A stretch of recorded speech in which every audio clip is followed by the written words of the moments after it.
All right, tonight we have two lessons. We're going to cover 3.5 and 3.6. So you're going to want to turn to page 68, starting on lesson 3.5, reflexive and intensive pronouns, and then 3.6 is going to go over interrogatives and demonstratives. Sounds like a lot, but we're going to break it down one at a time. So reflexive and intensive pronouns. A pronoun that ends in self or selves is either reflexive or intensive depending on how it is used in a sentence.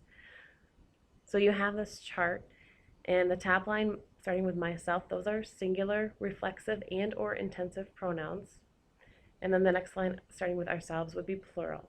Now I say and or because they can be used as both or either, depending on how the sentence is read. Well, no, what the sentence says. So let me give you an example, starting with reflexive.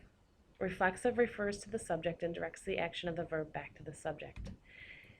Reflexive pronouns are needed in the sentence. So let's look at an example. The Carson family tried to lift themselves out of poverty. So looking back at the chart, the word that has self or selves is your pronoun, so themselves, and it refers back to family. It refers back to the subject of the sentence.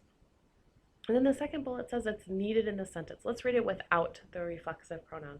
The Carson family tried to lift out of poverty. That doesn't make sense. You need that in there. So it reflects back to the subject, and it is needed in the sentence. Try and think of a way to how you can remember that it's a reflexive pronoun, because you can also use the pronouns or the pronoun themselves in an intensive way. So I will show you what intensive means now. An intensive pronoun emphasizes a noun or another pronoun within the same sentence. They are not necessary to the meaning of the sentence. So here's an example. You yourself have overcome many obstacles. Read it without the intensive pronoun. You have overcome many obstacles. Still makes sense. I just think of it as it intensifies the sentence. It's not needed, but it intensifies the sentence. And that is all we have for lesson 3.5. So you're going to practice in your book on page 69, numbers 1 through 5. Find the reflexive or intensive pronoun and label whether it is reflexive with an R or intensive with an I. So take a few minutes and do that right now in your notes, and then we'll move on to lesson 3.6, also on this video. Lesson 3.6 starts with interrogative pronouns. This is on page 70. Reminder, an interrogative sentence asks a question. So an interrogative pronoun is used to introduce a question. Who, whom, what, which, and whose. So who put the book on the table? Your pronoun, your interrogative pronoun is who. Now, one thing to know with interrogative pronouns is to be able to tell the difference between who and whom. Who is always used as a subject or predicate pronoun. Example, who called the teacher yesterday? Whom is always used as an object. Example, the direct object, whom did you call? Indirect, you gave whom my number. Go through the questions. What is the subject? What is the verb? Or what is receiving the action? That's how you would tell the difference between who and whom.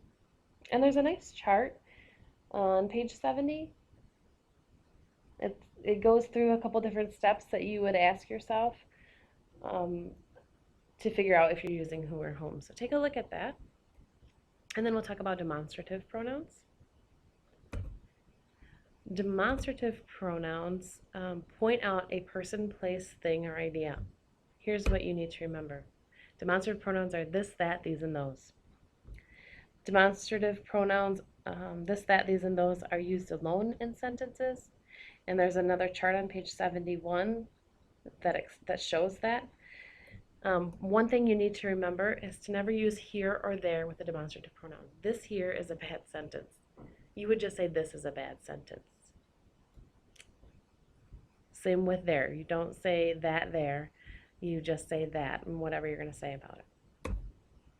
So to review, we have gone over 4 different types of pronouns. So in your notes, write a brief review, create a chart, just write a couple words that are going to help you remember all 4 types of pronouns in this video: reflexive, intensive, interrogative, and demonstrative.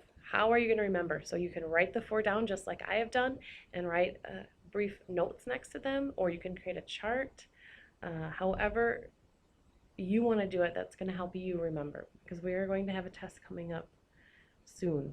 So have a great night, and we'll talk more about these tomorrow.